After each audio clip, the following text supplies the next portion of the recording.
तो नमस्कार दोस्तों, स्वागत है आपका मेरे अपने YouTube channel fish farming by Amit में। मैं हूं अमित, प्रॉपर महाराष्ट्र से हूं और पिछले 6 साल से मछली पालन का बिजनेस करते आ रहा हूं। और अभी तक मेरे खुद मतलब घर वालों का जो तालाब या खेती होती है वो कुछ ही नहीं, फिर भी मेरे अभी तक महाराष्ट्र में 15 तालाब और बांध मिलाकर फिश फार्मिंग की जा रही है। अलग अलग किसान मेरे पास आते हैं या हम उनके पास जाते हैं, अप्रोच करते हैं और उनके यहाँ पे फिश फार्मिंग का बिजनेस करते हैं और उनको अच्छा मुनाफा कमा कर देते हैं। यदि आप भी फिश फार्मिंग करना चाहते हो तो इस वीडियो को अंत तक जरूर देखिए। हम कमाते हैं सालाना 20 से 25 लाख रुपए केवल फिश फार्मिंग से।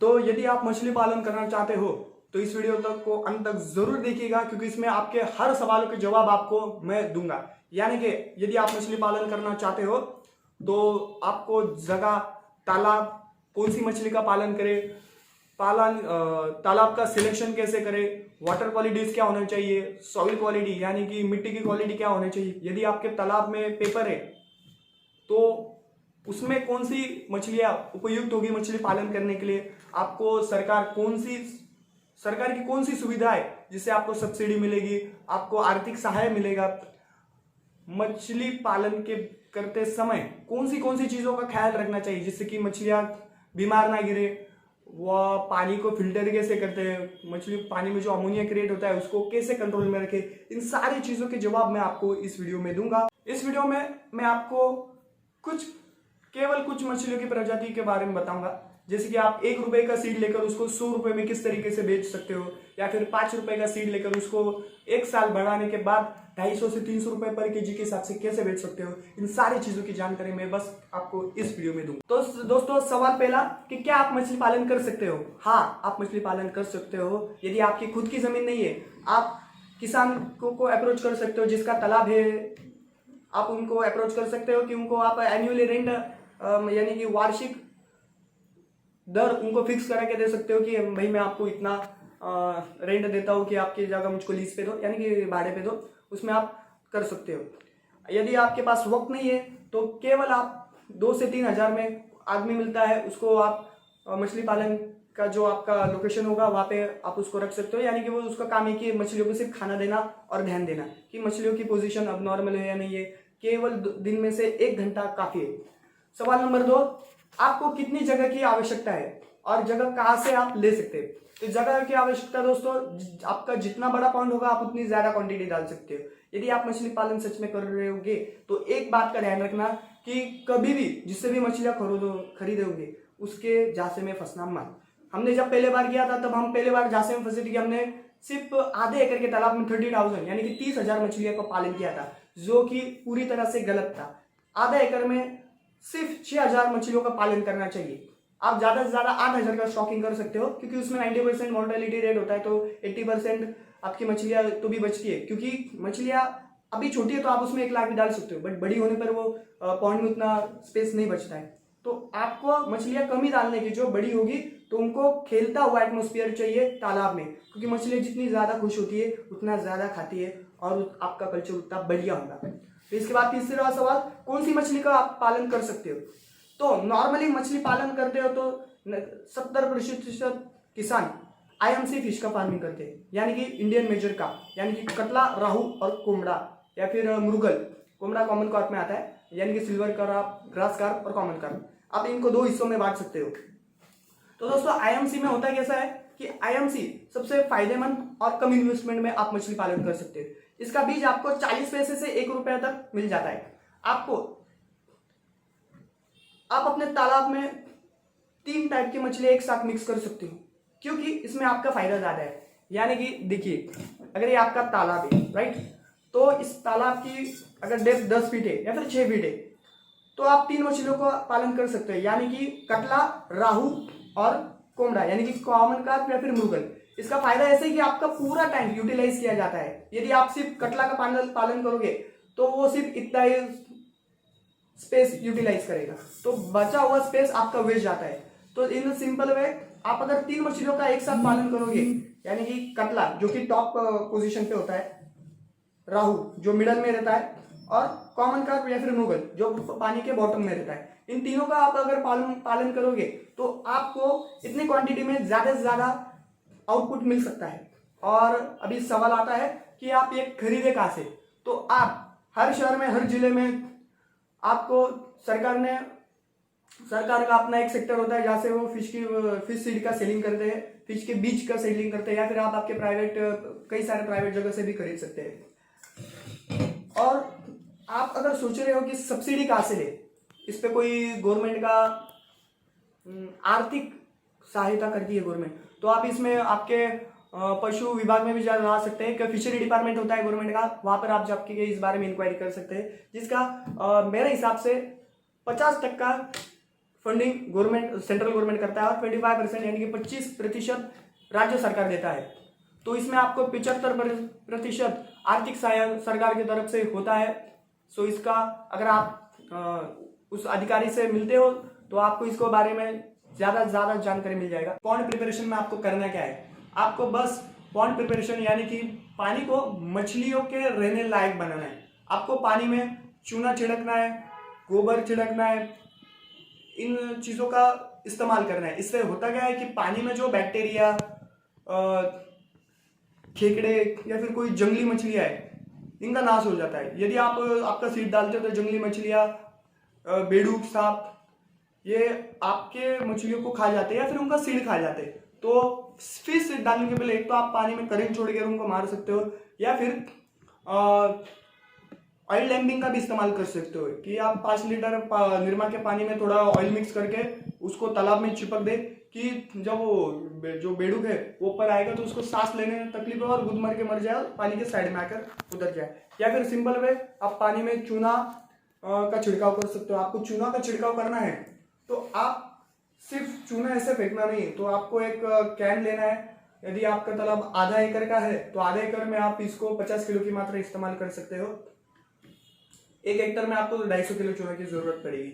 आपको बकेट लेना है, बकेट में थोड़ा चूना मिक्स करना है, उसको पानी के साथ अच्छे से घुल मिलाकर पानी के अंदर उतर के हर जगह पर उसको मिक्स करना है, यानी कि जाकर पानी में पूरी तरह से मिक्स हो जाए। आप इसमें थोड़ा हल्दी का भी इस्तेमाल कर सकते हो। मोस्टली बहुत सारे फिशिंग एक्सपर्ट है जो आपको हल्दी के बारे में नहीं बताएंगे, बट आप इसमें हल्दी का भी इस्तेमाल कर सकते हो। आप लगभग आधा एकड़ में 5 किलो हल्दी का इस्तेमाल कर सकते हो।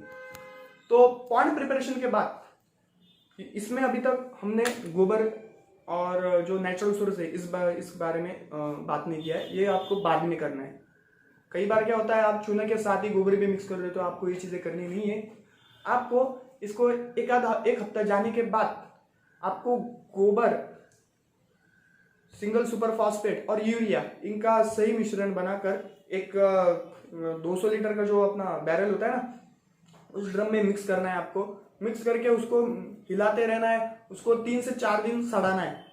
जैसे 4 दिन उसको सड़ने के बाद उसको पानी में मिक्स करना है। अभी मोस्टली लोग करते क्या है कि गोबर को और पूरा पानी को एक साथ फेंक देते। अगर आपके तालाब में पेपर है तो वो पानी दूषित हो जाएगा, क्योंकि गोबर पानी के नीचे जम जाएगा और बाद में आपको कई दिक्कतों का सामना करना पड़ सकता है। तो आप इसको क्या कर सकते हो कि एक बैरल से दूसरे बैरल में वो पानी मिक्स करिए, बस उसको नितार ले, यानी कि जो गाय है वो साइड में रहे और सिर्फ आप पानी में वो उसका छिड़काव करें। उससे होगा क्या कि बाद में एक 4 से 5 दिनों में उसमें प्लवंग यानी कि नेचुरल फूड का सोर्स निर्माण हो जाएगा। आपको पानी हरा दिखने लगेगा, यानी कि मछलियों को एक नेचुरल फीड की जरूरत होगी, मतलब नेचुरल फीड अवेलेबल होगा, जिससे कि आपका मछलियों पे फीडिंग कॉस्ट कम हो सकती है। सीड क्वांटिटी, सीड क्वालिटी आप कितनी इस्तेमाल कर सकते हो। आप आईएमसी करते हो तो आपको 1 हेक्टर पे 20,000 सीड्स ही डालनी है, उससे ज्यादा सीड डालनी नहीं है। अगर यदि आप ज्यादा सीड डालते हो तो इसमें आपका ही नुकसान है, क्योंकि मछलियां एक पर्टिकुलर वेट तक ही बढ़ेगा। यानी कि अगर आप 1 हेक्टर में 50,000 मछलियां डाल देते हो तो लगभग आधा किलो ही बनेंगे और उसके ऊपर उनकी ग्रोथ होगी नहीं, क्योंकि मछलियों को भी स्पेस लगता है। जितना खुला एटमोस्फेयर होगा उतना ज्यादा वो घूमेंगी, जितना ज्यादा थकेगी उतना ज्यादा खाएगी, और जितना ज्यादा खाएगी उनका उतना वेट बढ़ेगा और उनके वेट के हिसाब से आपको पैसे भी मिलते हैं। इसके बाद आता है आपको वाटर टेस्टिंग कैसे करें। मछलियों के लिए पीएच यानी कि सामू कहते हैं हिंदी में, उसके 7 से 8.5 के बीच सामू चाहिए। आप आपके पानी का पीएच हर 15 दिन में चेक कीजिए। अगर पीएच आपका कम होता है तो आप उसमें चूना का छिड़काव कर कर पीएच बढ़ा भी सकते हैं। और यदि पीएच बढ़ता है, पानी आपको खराब हो दिखता है, तो आप पानी को थोड़ा निकाल दे और फिर से उसमें नया पानी भर दे। आप इसमें एक अलग वे भी इस्तेमाल कर सकते हैं ऑक्सीजन निर्माण ज़्यादा होने के लिए, कि आप एक जल भरी या एक मोटर भी लगा सकते हो, जिससे कि पानी से एक पीवीसी पाइप कनेक्ट करके आप उससे पानी खींचोगे और फिर से वो स्प्रिंकल यानी कि फवारा होके पानी तालाब में फिर से गिरेगा। इससे होगा क्या कि पानी में ऑक्सीजन बढ़ेगा। मछलियों को ऑक्सीजन की ज़रूरत बहुत ज़्यादा होती है। आप अगर ऐसा समझते होगे कि पानी में तो ऑक्सीजन है, मछलियों को ऑक्सीजन की ज़रूरत क्या है, बहुत सारा पानी, तो ऐसा नहीं है। मछली ऑक्सीजन यूटिलाइज करने के बाद पानी में ऑक्सीजन की कमतरता के कारण मछली मर सकती है। और अगर ऑक्सीजन कम हो चुका है तो आप इसको एक सिंपल वे से पता कर सकते हो कि मछलियाँ पानी के सतह पे आ जाती है सांस लेने के लिए। अगर आपके इसमें बहुत ही ऑक्सीजन कम हो चुका है और आप बड़ा नुकसान नहीं खाना चाहते हो, तो ऑक्सीजन की गोलियां भी मिलती है और ऑक्सीजन का पाउडर भी मिलता है, वो आप पानी में डालकर पानी का नया एक आर्टिफिशियल वे से पानी में ऑक्सीजन की मात्रा बढ़ा सकते हो। तो दोस्तों अभी लास्ट पॉइंट कि सबसे इंपॉर्टेंट पॉइंट, आपको फायदा किस बात का है। आपको 1 रुपए में लगभग 1 इंच की मछली मिलती है।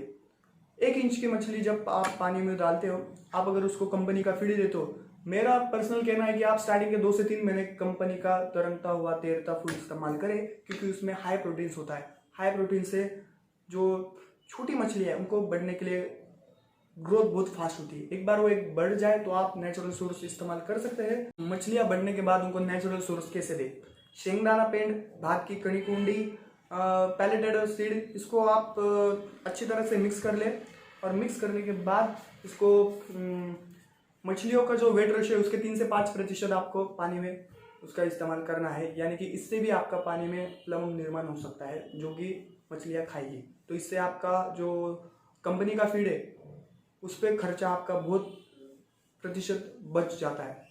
तो 10 महीने के बाद आपकी मछली लगभग 800 ग्राम से 1 किलो बढ़ती है। कई लोग कहते हैं कि आपकी मछली 1 किलो 1.5 किलो बढ़ जाएगा, बट ऐसा नहीं है। मछली आपकी 10 महीने में 800 से 1 किलो बढ़ जाती है। एक साल आप अगर अच्छे से प्रिपरेशन करते हो तो मछली आपकी 1 किलो से ऊपर जाएगी। 1 किलो का आज का रेट जो कि लॉकडाउन पीरियड में भी 110 रुपये चल रहा है INC का, यानी कि रोहू कटला कुमड़ाई का। तो आप सोचिए आपको 1 रुपए की फिश जिसको सिर्फ 10 महीना पालना है, एक मछली पे एवरेज आपको 40 रुपये खर्चा आता है यदि आप टोटल कमर्शियल वे से फार्मिंग करते हो तो, यानी कि पूरा कंपनी का सीड। और मैंने जैसे कि आपको बताया कि आप गोबर की खाद, सिंगल फॉस्फेट, यूरिया इसका इस्तेमाल करके नेचुरल सीड निर्माण कर सकते हो, पानी के अंदर बना सकते हो। तो इससे आपका कॉस्ट कटिंग बहुत हद तक बच रहा है, वो होता है, जिससे कि आपको लगभग यदि आप 1 हेक्टेयर में 20,000 मछलियां डालते हो तो सोचिए आपको 20,000 मछलियों का खर्चा, 1 इंच की मछली आपको 1 रुपए को मिलती है। तो इसको आपको सिर्फ 15 रुपए पर मछली के हिसाब से खर्चा आता है, यानी कि 3 लाख रुपए आपको खर्चा पड़ता है और 20,000 रुपए सीड का, यानी कि 3,20,000 आपका टोटल इन्वेस्टमेंट हुआ है। और मार्केट रेट के हिसाब से आपको मछलियाँ 110 रुपए आज के रेट से बिकी जा रही है। यदि आप इसको 100 रुपए से भी पकड़ते हो तो 20,000 मछली में आपको 18,000 मछलियों का उत्पादन होगा, क्योंकि हम एवरेज 10% मॉर्टेलिटी पकड़ते हैं, क्योंकि मछलियों की साल भर में उतनी मौत होती है। हम थोड़ा क्लाइमेट चेंज या फिर अलग अलग चीज़ों की वजह से हम मॉर्टेलिटी पकड़ लेते हैं। तो यदि आपकी 18,000 भी मछलियाँ बचती है, एक मछली का वजन आपका 1 किलो पकड़ते हैं, क्योंकि मछली कोई 900 ग्राम, कोई 1 किलो, कोई 1.25 किलो मछली का वेरिएशन होता है। तो फिर भी हम वेट के हिसाब से एक एवरेज 1 किलो का पकड़ते हैं। तो 100 रुपया 1 किलो के पीछे, तो आपके पास 18,000 मछली है, यानी कि आपके पास 18 टन माल है। 18 टन पे 100 रुपए से कीजिए, आपको 18 लाख रुपए का मुनाफा होता है। तो 18 लाख में से आपका एक्सपेंस कितना था, मोस्टली 3,20,000, राइट। तो आपको 14,80,000 रुपए का फायदा सिर्फ एक पॉइंट से मिल सकता है। ध्यान से सुनो, 14,80,000 का फायदा। बट हर जगह पर ये रेशियो सही नहीं होता है। आप जितना ध्यान दोगे उतना ज्यादा आपको इसमें फायदा होता है। अभी लास्ट टाइम हमने किया था मरल फिश का, यानी कि स्नेक हेड, इंग्लिश में उसको स्नेक हेड कहते हैं। वो फिश का पालन करना बहुत रिस्की है, क्योंकि वो मछली एक दूसरे को ही खा जाती है और उसका रेट कुछ तो एवरेज 300 रुपये से हमने लास्ट टाइम बेचा था। तो सोचिए 5 रुपये का सीड हम 300 रुपये में बेचते और उसको सिर्फ स्टार्टिंग के 2 महीने हमने सिर्फ कंपनी का सीड दिया था, क्योंकि ग्रोथ फास्ट हो और बाद में हमको सिर्फ उनका वेट ही बढ़ाना था। क्योंकि जितना ज़्यादा वजन उतने ज़्यादा पैसे। तो बाद में यदि आपकी मछली मांसाहारी है, ध्यान से सुनना, IMC फिश मांसाहारी नहीं है, इसको आप मांसाहारी कुछ भी फूड ना दे और बाहर का कुछ भी अन्न डालें ना, क्योंकि मछलियों के लिए जितना अच्छा कल्चर होगा उतनी अच्छी उनकी ग्रोथ होती है। और अभी मैं बात कर रहा था कि मरल की, यानी कि मुरल fish, snake head. Snake head में 3-4 टाइप्स है, टोटल 6 टाइप्स है। पर आपको यदि आप मरल का पालन करते हो तो आपको काली मरल उसका ही पालन करना है, जिसके नीचे एक व्हाइट पट्टा होता है, वो पूरी ब्लैक होती है, जिसको मार्केट में 300 से 350 रुपये का रेट है, वो भी व्यापारी रेट। ऐसे आप जो अगर खरीदने जाओगे तो आपको 500-600 रुपये पर केजी मिलता है, बट मार्केट रेट आपको व्यापारी रेट 300 से 350 रुपये जाता है, 5 रुपये पर फिश। उसको आप जो कोमड़ी मतलब आप चिकन लेते हो तो जो वेस्टेज होता है ना, चिकन वेस्टेज, मटन वेस्टेज, आप उसको अच्छा सा चूरा कर वो तो फ्री में मिलता है चिकन की दुकान में, आप वो कलेक्ट करके उसको बहुत अच्छे बारीक खीमा बना के उसको मछलियों को खिला सकते हैं। क्योंकि मरल यानी कि स्नेक हेड, ये मछली मांसाहारी है, तो इसमें आपका खर्चा भी बहुत कम होता है। बट आपको एक ही चीज़ का रिस्क है कि वो मछलियाँ खाद्य की कमी पड़ी तो एक दूसरे को भी खा जाती है, तो इसमें इसमें आपका पैसा पानी में, बट अगर निकलता है तो आपको बहुत बड़ा मुनाफा होता है। क्योंकि लास्ट टाइम हमने इस पे एक कुछ तो 2.5 लाख रुपए सिर्फ खर्चा किया था। हमने 7 रुपये में सीड खरीदा था, 1.5 इंच का, तो हमने सिर्फ 10,000 ही सीड लिया था, तो हमें उसमें एवरेज कुछ तो 6 टन माल में था। तो हमने वो अभी लॉकडाउन में 300 रुपये से बेचा था सोचिए। और हमारे को यहाँ के मतलब मैं महाराष्ट्र में रहता हूँ, यहाँ के जो गवर्नमेंट के ऑफिसर है, सरकारी ऑफिसर, इन्होंने हमें बहुत मदद किया था मछली पालन के बारे में। तो आप भी आपके गाँव या ज़िले में कोई सरकारी ऑफिसर से आप पूछताछ कर सकते हो और उनसे पूछताछ करके ही मछली पालन कीजिए, जिससे आपको अच्छी जानकारी मिलेगी। तो दोस्तों मैं आपको मरल यानी कि स्नेक हेड के बारे में बता रहा था। हमने 6 टन का माल निकला, 10,000 क्वांटिटी डाली थी, जिसमें हमारे को 6 टन का माल मिला। क्योंकि उसमें मोर्टेलिटी भी होता है और मछली एक दूसरे को खाते हैं, फूड की कमी मिलेगी तो 6 टन में हमारे को 300 रुपये के हिसाब से 18 लाख रुपए मिले और हमारे सिर्फ 2.5 लाख रुपए खर्चा हुआ था। यानी कि हमारे को 15,50,000 का टोटल मुनाफा हुआ। इसमें अलग भी एक्सपेंस है, जैसे कि तालाब का भाड़ा, सालाना हम 50,000 रुपये एक तालाब का भाड़ा देते हैं, 1 एकड़ का तालाब है, इलेक्ट्रिसिटी वगैरह वगैरह, उधर जो आदमी रखा है काम पर। तो ओवरऑल आपका इसमें मुनाफा यानी कि नफा फायदा होता ही है यदि आप ठीक से करोगे तो। और सबसे मेन चीज, आप अगर मछली पालन करते हो तो आपको बर्ड नेट का इस्तेमाल करना है, यानी कि करना है। यदि आप बर्ड नेट नहीं का इस्तेमाल नहीं करते हो तो आप मछली पालन मत कीजिए, सीधा सवाल है आपके लिए। क्योंकि बर्ड नेट का फायदा ऐसे कि जो पंछी आप सीड डालोगे तो वो पंछी आकर आपका सीड खत्म कर देते हैं, बहुत सारे खा जाते हैं। बर्ड नेट का फायदा ऐसा है कि मछलियाँ एक बार बढ़ जाए, 4-5 महीने के बाद मछलियों का वेट अच्छा गेन होता है, उसके बाद आप बर्ड नेट निकाल सकते हो। जैसे कि पंछी मछलियों को उठा नहीं पाता है वेट बढ़ने के बाद। अगर आप बर्ड नेट नहीं लगाओगे तो आपका बहुत बड़ा नुकसान होगा कि आपकी सारी मछलियाँ पंछी चट कर जाएंगे। तो दोस्तों आज के लिए इतना ही काफ़ी है। इसमें मैंने सिर्फ आपको ऊपर के ऊपर डिटेल बताई है, और मेरा ऐसे भी हिंदी का मैं प्रॉपर महाराष्ट्र से हूँ, मेरे हिंदी थोड़ा कच्चा है, इसलिए थोड़ा लैंग्वेज में आप समझ सकते हो कि बात कैसी होती है। तो ओवरऑल इस चैनल को सब्सक्राइब करके रखिए, और अगर यदि आपको वीडियो पसंद आया तो शेयर कीजिए आपके दोस्तों से जो भी मछली पालन करना चाहते हुए। नेक्स्ट टाइम मैं आपको अपने तालाब से सारी चीज़ें डिटेल में बताऊंगा। नेक्स्ट टाइम मैं अपने तालाब पे जाऊंगा, वहां से आपको वीडियो बनाकर सारी चीज़ें डिटेल में बताऊंगा। तो अभी के लिए इतना काफ़ी है। जय हिंद, जय महाराष्ट्र, ध्यान रखिए, सुरक्षित रहिए।